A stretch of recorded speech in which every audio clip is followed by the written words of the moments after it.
ठरलं तर मग ही मालिका आता प्रेक्षकांना खूपच अशा जबरदस्त मनोरंजक वळणावर येऊन थांबलेली आहे आणि मालिकेत येणारा नवीन ट्विस्ट हा एकदमच असा जबरदस्त असणार आहे आणि हा ट्विस्ट पाहायला तुम्ही अजिबात मिस करू नका बरं का. इकडे आता अस्मिता आणि सचिनची डिवोर्स केस ही कोर्टात छानपैकी उभी राहिलेली असते आणि इकडे सचिन अस्मितावर खूपच घाणेरडे आरोप करत असतो. पण इकडे आता अर्जुन हा सचिनचे सगळे आरोप कसे फेटाळून लावतो आणि अस्मिताला कशी भरघोस अशी पोडगी सचिनकडनं मिळवून देतो हे आपण पाहणार आहोत. तसेच चैतन्यावर केलेल्या मारामारीबद्दल अर्जुन हा सचिनला कशी शिक्षा मिळवून देणार हे सुद्धा आपण आता येणाऱ्या काही भागांमध्ये आपण पाहणार आहोत. इकडे आता कोर्टामध्ये अस्मिता आणि सचिनची डिवोर्स केसची केस चालू असते तेव्हा इकडे अर्जुन बोलतो की हा सचिन खूपच नालायक व्यक्ती आहे. जज साहेब यांनी माझ्या बहिणीला फसवलेला आहे. याचं एक्स्ट्रा मॅरिटल अफेअर चालू आहे आणि त्यामुळे तो माझ्या बहिणीला इतक्या दिवस फसवत आला आणि अंधारात ठेवलं. त्याने त्याच्या बायका आणि मुलाची खूपच अशी हेळसांड केलेली आहे. जज साहेब याला चांगलीतली चांगली कठोर शिक्षा द्या आणि माझ्या बहिणीला या माणसापासून मुक्त करा. शिवाय चांगली भरघोस कोडगी माझ्या बहिणीला तुम्ही या माणसाकडून मिळवून द्या ही माझी विनंती आहे. आणि इकडे आता अर्जुन बोलतो की दॅट्सल मिलॉर्ड. आता इकडे सचिनला बाजू मांडण्याची संधी दिली जाते आणि आता सचिन इकडे जज साहेबांसमोर बोलू लागतो की असं काही नाही आहे साहेब. खरं तर पाहायला गेलं तर यांची मुलगी या प्रताप सुभेदार यांची मुलगी अस्मिता इथंच बाहेर एक अफेअर चालू आहे आणि ते दुसरं तिसरं कोणासोबत नाही तर ही ज्याला समाजासमोर माझा भाऊ आहे असं म्हणते अशा चैतन्य गडकरीसोबतच हिचे अफेअर चालू आहे आणि ते खूप दिवसापासून चालू आहे. आणि हो जज साहेब हे सगळे घरात असताना सुद्धा ही तासनतास चैतन्य आणि अस्मिता आमच्या म्हणजेच अस्मिताच्या बेडरूममध्ये कडी लावून बसलेल्या असतात. नक्की यांचं काय चाललेलं असतं आणि ही जगाला ओरडून सांगतात की आम्ही भाऊ बहीण आहे. तर सचिनच्या या वाक्यावर इकडे अर्जुन बोलतो की हा माणूस काहीही बोलत आहे जज साहेब. मी माझ्या बायकोला म्हणजेच सायली सुभेदार हिला इथे बोलावू इच्छित आहे. आणि सायली आता कोठडीमध्ये येते आणि बोलू लागते की जज साहेब खरं पाहायला गेलं माझी नणंद अस्मिता आणि हे चैतन्य गडकरी हे बहीण भावाचंच यांचं नातं आहे. चैतन्य गडकरी हे माझ्या नवऱ्याचे लहानपणीचे मित्र आहे आणि त्यांचं आमच्या घरी येवजाव असते आणि लहानपणापासूनच हे सगळेजण एकत्र वाढले आहे.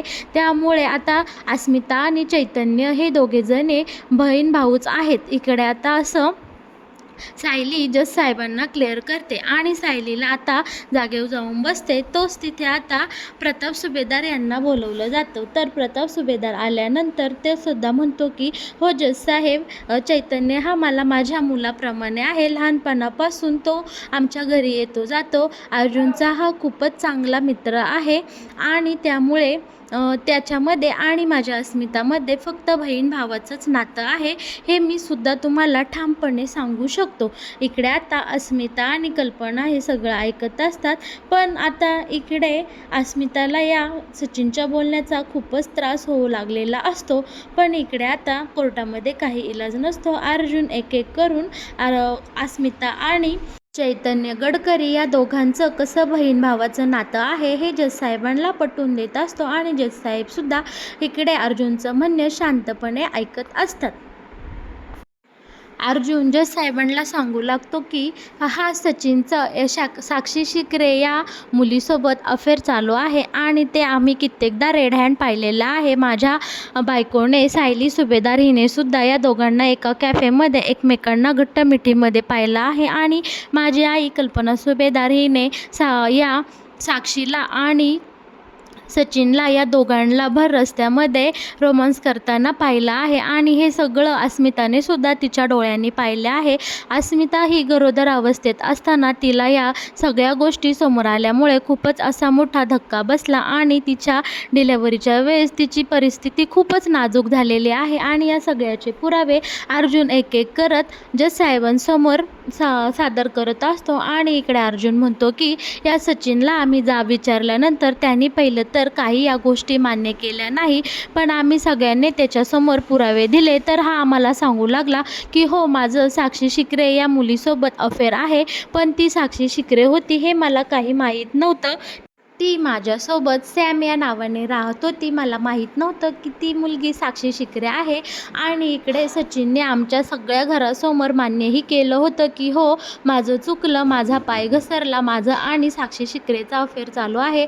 आणि त्याने हे सगळं कबूल केल्यानंतर माझ्या बहिणीने अस्मिताने सचिनला एक सुधारण्याची संधीसुद्धा दिली आणि त्याला घरामध्ये ठेवून घेतलं. आणि त्याच्यानंतरसुद्धा इकडे सचिनने सुधारण्याचं काही नाव घेतलं नाही. त्याने या साक्षी शिकरेसोबतचं अफेअर कायमच चालू ठेवलं आहे. आणि शेवटी आता या सगळ्या प्रकरणाला कंटाळून माझ्या बहिणीने या सचिनपासून डिवोर्स घेण्याचा निर्णय घेतला आहे. आणि तिच्या हाती आता एक त्यांचा लहान मुलगा आहे, त्याची जबाबदारीसुद्धा आहे. त्यासाठी जज साहेब, तुम्ही या सचिनकडनं माझ्या बहिणीला अस्मिताला खूप मोठी अशी पोटगी मिळवून द्यावी, ही माझी तुमच्याकडे विनंती आहे. अस्मिताला बाळाचा सांभाळ करण्यासाठी आणि उरलेलं आयुष्य व्यवस्थितपणे जगण्यासाठी तुम्ही या सचिन दीक्षितकडून अस्मिताला खूप सारे पैसे मिळवून द्या, पोटगी मिळवून द्या, ही आता वारंवार अर्जुन जज साहेबांना विनंती करत असतो. जज साहेबांनी अर्जुनची एक बाजू आता ऐकून घेतलेली असते आणि आता इकडे कोठड्यामध्ये सचिनला त्याची बाजू मांडण्याची संधी मिळणार असते. आणि आता इकडे सचिनला बोलवलेलं असतं की सचिन दीक्षित, तुम्ही या आणि तुमची बाजू मांडा. तर आता सचिन इकडे कोठड्यामध्ये आलेला असतो आणि सचिन बोलू लागतो की जज साहेब, मी खूप वर्ष बाहेर देशात कामाला गेलेलो होतो आणि माझ्या बायकोने माझ्यासोबत येणं अजिबात पसंत केलेलं नव्हतं. ती तिच्या माहेरी तिच्या आईवडिलांसोबत राहणं पसंत केलं होतं. मी एकटाच परदेशात नोकरीसाठी होतो, त्यामुळे माझ्याकडनं काही चुका झाल्या आहेत त्या मी मान्य करतो आणि त्या मला मान्यही आहे. मी तिकडे एकटा राहत असल्यामुळे माझा तोल घसरला आणि माझं एक्स्ट्रा मॅरिकल अफेअर झालं आहे, हे मी सुद्धा तुमच्याकडे मान्य करतो. पण ही मुलगी कधीही माझ्यासोबत तिकडे परदेशात राहायला आली नाही आणि मी जेव्हा इकडे तिकडची नोकरी सोडून भारतामध्ये राहायला आलो तेव्हा ह्या अस्मिताने माझ्यासोबत राहणं पसंत केलं नाही. ही कधीही माझ्या आईवडिलांच्या घरी राहायला आली नाही. या उलट तिने मलाच त्यांच्या सुभेदारांच्या घरी राहायला बोलवलं. आणि हो, चैतन्य गडकरी आणि या अस्मिताचं अफेअर चालू आहे याचे मी तुम्हाला काही पुरावे दाखवतो. आणि इकडे सचिन आता अस्मिता आणि चैतन्य कॅफेमध्ये भेटले होते त्याचे CCTV फुटेज दाखवतो आणि इकडे जज साहेबांची दिशाभूल करण्याचा प्रयत्न इकडे आता सचिनचा चालू असतो. पण यावर अर्जुनला खूपच राग आलेला असतो आणि अर्जुन मध्ये बोलत असतो की हे खोटं आहे. तेव्हा जज साहेब म्हणतात, अर्जुन सुभेदार, तुम्ही बसून घ्या, इकडे आता सचिन दीक्षित यांना त्यांची बाजू मांडू द्या.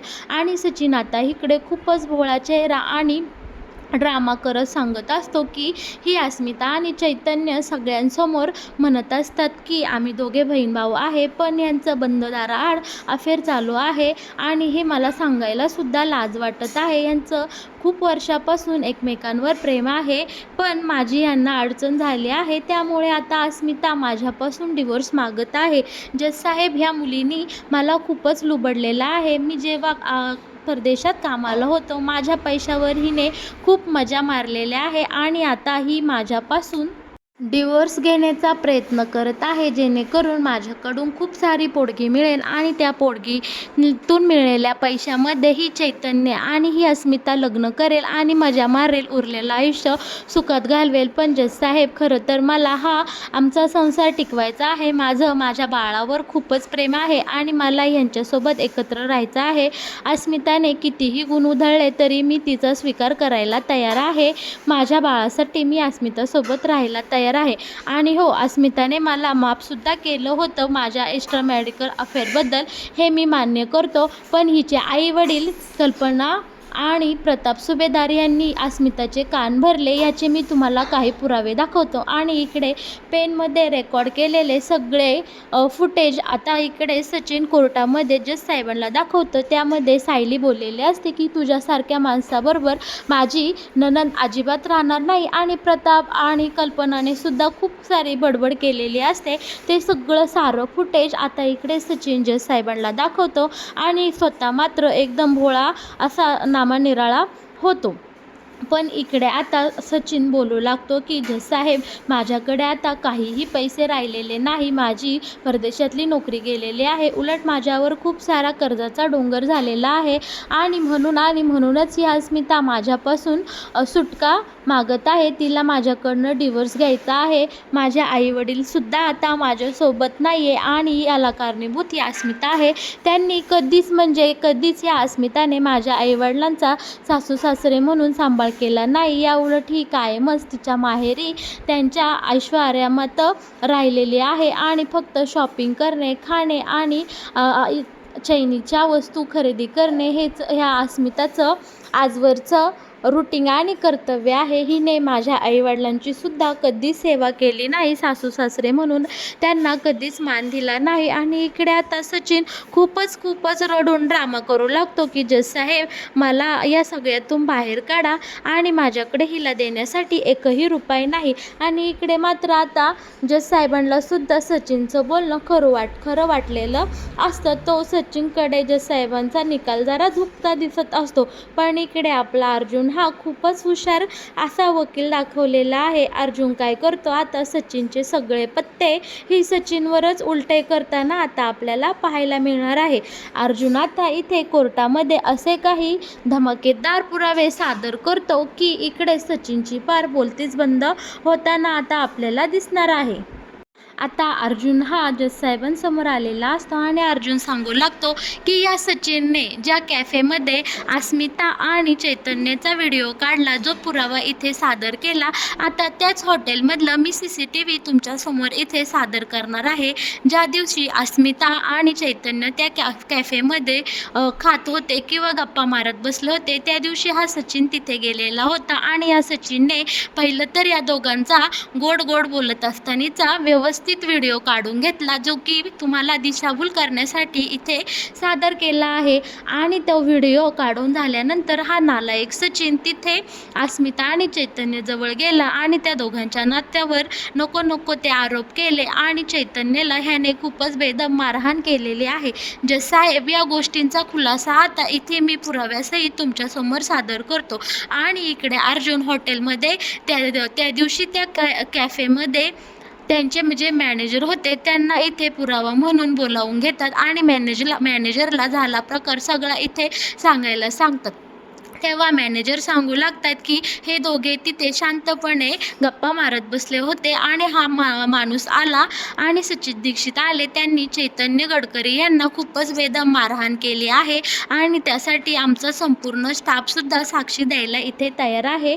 शिवाय या सचिनने या चैतन्यावर खूपच मारहाण केली आणि इकडे अस्मिता नको म्हणत होती की मारू नको, तरीही त्याने चैतन्याला मारायचं थांबवले नाही. आणि या सगळ्याचं CCTV फुटेजसुद्धा आता इकडे त्या कॅफेचे ओनर सादर करतात आणि जज साहेबसुद्धा हे सगळं बोलणं ऐकून घेतात. इकडे आता सचिनला बोलण्यासाठी काहीही जागा राहिलेली नसते आणि चैतन्यसुद्धा त्याच्यावर झालेल्या अत्याचाराचा इथे सगळा पाडा वाजतो आणि सांगतो की सचिनने मला खूपच मारहाण केली आहे आणि त्या सगळ्याची मी पोलिसांकडे तक्रारसुद्धा केलेली आहे. आणि इकडे पोलिसांमध्ये जे FIR नोंद झालं होतं ते सुद्धा इथे सादर केलं जातं आणि इकडे सचिन हा दोषी असल्याचा पुरावेसहित इथे आता अर्जुन इथे सगळं काही जज साहेबांसमोर सिद्ध करतो. आणि इकडे चैतन्यवर झालेल्या अत्याचाराचा जज साहेब निकाल देतात की चैतन्य गडकरीवर सचिन दीक्षित यांनी हाफ मर्डर